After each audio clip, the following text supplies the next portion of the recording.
40 दिन में युवक को 7 बार सांप काटने का मामला अब तूल पकड़ता जा रहा है। फतेहपुर के विकास द्विवेदी का मामला देश भर में चर्चा में बना हुआ है। विकास द्विवेदी को 40 दिन के अंदर इस सांप ने 7 बार काटा है।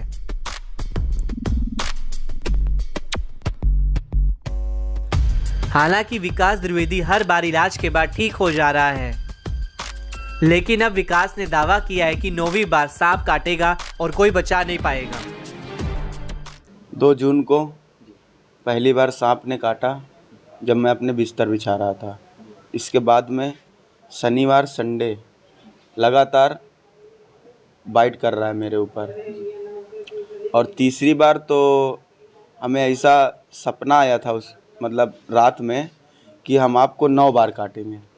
तीसरी बार में तो ये बात हमने अपने परिजन को बताई, माता जी को बताई, पिताजी को बताई, चाचा को बताई, सबको मैंने ये बात उनके संज्ञान में डाली। इसके बाद में जब चौथी बार, तो पहली बार तो काटा तो हमें ये लगा था कि ऐसे बारिश का मौसम चल रहा है, निकल आया होगा, पैर पड़ गया होगा तो काट लिया। दूसरी बार ये लगा कि शायद पैर पड़ गया हो, इसकी वजह से काट लिया हो, ठीक। और तीसरी बार जब मेरे साथ ये हादसा हुआ तब हमको ये लगा कि ये कोई ऐसे नहीं काट रहा है, कोई ना कोई इसका पीछे का राज है। फिर इसके बाद चौथी बार काटा, 5वीं बार काटा, 6वीं बार काटा, 7वीं बार जब काटा तब उसका दिन चेंज हो गया। 7वीं बार किस दिन काटा आपको? 7वीं बार इसने हमें बृहस्पतिवार को काटा। क्या ऐसा भी है कि काटने के पहले आपको पूर्वाभास होता है? काटने के पहले हमें 4-5 घंटे पहले से आभास हो जाता है कि आज के दिन हमें काटेगा। हम अपने परिजनों को बता देते हैं, सबको बता देते हैं। बताने के बाद में जब बता देते हैं तो लोग हमको चारों तरफ से कवर कर लेते हैं। अच्छा, 7 बार तो जैसे आपको काटा है तो आप ही के घर में काटा, बाहर भी आप रहे होंगे? पहले 4 बार तो अपने घर में रहे, ठीक है, और 2 बार चाचा के यहाँ रहे और 1 बार मौसी के यहाँ रहे। जब तीसरी बार काटा था तब डॉक्टर जवाहर जो हमारा इलाज करते हैं, उन्होंने हमें कहा था कि कुछ दिन के लिए तुम कहीं अब बाहर चले जाओ, बाहर जाके अपने रिलेशन में कहीं रह लो। तो यहीं फतेहपुर में खुशवक्त राय नगर गेट के पास राधा नगर में मौसी रहती मेरी, तो मैं उनके यहाँ रहा जाके, ठीक है। तो वहाँ जब रहा तो जब वहाँ सैटरडे संडे पड़ा तो शुक्रवार की रात 12:30 बजे उसने हमें काट लिया। अच्छा बेटा, ये बताओ, जो सांप आपको काटता है, कभी सांप को देखा आपने? सांप को पहली बार देखा था, जब पहली बार उसने काटा था तब मैंने देखा था। तो मेरे घर से निकल के किनारे से जा रहा था तो केवल मुझको इतना दिखा था, ठीक। दूसरी बार मैं बाथरूम में था, तो बाथरूम करके पैंट ऊपर कर रहा था तो यहाँ पैर में काटा उसने। जब पैर में काटा तो वो भगा, तो बाथरूम के किनारे से पाइप गया हुआ था, तो पाइप के पास से वो निकल अंदर जा रहा था, तो हमने उसकी पूंछ जो थी, आधा तो अंदर चला गया काटने के बाद, जब आधा बचा तो उसकी पूंछ पकड़ के हमने बाहर निकालने की कोशिश की कि हाथ में तो पकड़ ही लिया है, 1 बार काट ही लिया है, अब दोबारा भी काट लेगा तो क्या होगा, नशा तो उतना ही होगा। एक बार जब दोबारा उसको पकड़ने की कोशिश करके बाहर निकाला तो उसने हाथ में काटा। हाथ में काटने के बाद वो हमारे हाथ से स्लिप हो गया, क्योंकि हाथ भी मेरे गीले थे। सांप आपने देखा होगा, सांप कौन सा, कोबरा है?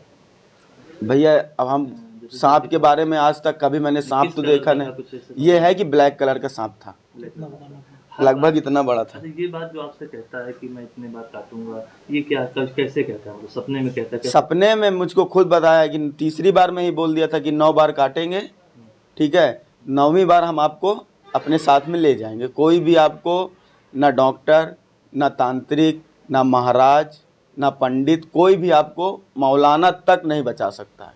अच्छा, जब आपको काटा है, काटने के बाद जैसे घर वाले आपके हॉस्पिटल ले गए, तो कभी सरकारी अस्पताल में आप नहीं गए? सरकारी अस्पताल में बोले तो गए, पहली बार गए, ठीक है। तो जैसे पहली बार गए तो वहाँ रात में 10:30 सवा 10 बजे काटा था, ठीक है। तो ये हमें तो याद नहीं है कि क्या कहते हैं वहाँ गए, वहाँ क्या बात हुई, मगर बाद में हमें ये पता चला कि हमारे परिजनों ने बताया कि पहली बार जब काटा था सब सरकारी अस्पताल ले गए थे, तो वहाँ के डॉक्टर, जो बड़ा डॉक्टर कोई वहाँ था नहीं, ठीक है, जो सीनियर डॉक्टर थे वहाँ के जूनियर डॉक्टर, वो फ़ोन में बात कर रहे थे, कह रहे थे कि कहाँ है। जैसे आदमी सरकारी तो चीज़ वही होती है ना, जो मतलब आराम से सो रहे हैं, कोई मरीज आया देखे। अब आदमी को जब सांप काटता है ना तो 10-15 मिनट का खेल होता है बस। 10-15 मिनट में या तो आदमी चला जाएगा या तो बचना होगा तो बच जाएगा। जितनी बार आपको सांप ने काटा है, जिस हॉस्पिटल में आप दवा करा रहे हैं, इलाज हो रहा है, तो दवाएं जब जाती होंगी तो उसका रिएक्शन नहीं हो रहा, बहुत ऐसा लग नहीं रहा कुछ आपको? भैया अगर रिएक्शन, अगर मान लीजिए आपको अभी सांप ने नहीं काटा है, आपके ऊपर एंटीवेनम लगा दिया जाएगा तो आपका क्या हाल होगा वो आप खुद जानिएगा। आपको तो खुद ही पता होगा, डॉक्टर खुद जानते होंगे ये चीज़। अच्छा, हर बार शनिवार को काटता है, इस बार आपको बृहस्पतिवार? हाँ। अभी आगे क्या पूर्वाभास आपको? आगे पूर्वाभास क्या है, आगे सैटरडे, अभी सैटरडे को तो नहीं काटेगा क्योंकि बृहस्पतिवार को बाइट कर चुका है अपनी। आप कब काटेंगे? सैटरडे को। सैटरडे काटेगा? हाँ, ये बिल्कुल पक्का है? पक्का है। फतेहपुर प्रशासन सुलझाएगा रहस्य। विकास द्विवेदी के पीछे पड़े सांप का रहस्य सुलझाने के लिए फतेहपुर प्रशासन आगे आया है। विकास को सांप काटने के मामले में जांच के लिए बाकायदा कमेटी बनाई गई है। कमेटी हर सांप के बार बार काटने और इलाज समेत सभी पहलुओं पर जांच करेगी। कमेटी जांच के बाद इस सांप के बार बार काटने की रिपोर्ट डीएम को सौंपेगी। क्या है पूरा मामला? मलवा थाने क्षेत्र के सोरा गांव के रहने वाले विकास द्विवेदी को बार बार सांप काट रहा है। विकास की ओर से दावा किया जा रहा है कि सांप अब तक 7 बार उसे निशाना बना चुका है। सीएमओ डॉक्टर राजीव नयन गिरी ने कहा कि 3 डॉक्टरों की कमेटी बनाई गई है। यह कमेटी विकास का इलाज करने वाले निजी हॉस्पिटल के डॉक्टर से पूछताछ करेगी। इसकी जांच की जाएगी कि अगर 7 बार सांप ने काटा तो डॉक्टर ने उसे क्या इलाज किया। एक ही अस्पताल से चल रहा इलाज। मिली जानकारी के अनुसार हर बार विकास का इलाज एक ही अस्पताल में करवाया जा रहा है। विकास और उसके परिजन अभी तक इलाज के लिए सरकारी अस्पताल नहीं गए हैं, जबकि जिले के सभी सरकारी अस्पतालों में सांप काटने का इलाज और सारी दवाएं भी हैं। लेकिन विकास द्विवेदी इलाज के लिए सिर्फ एक ही अस्पताल जा रहा है।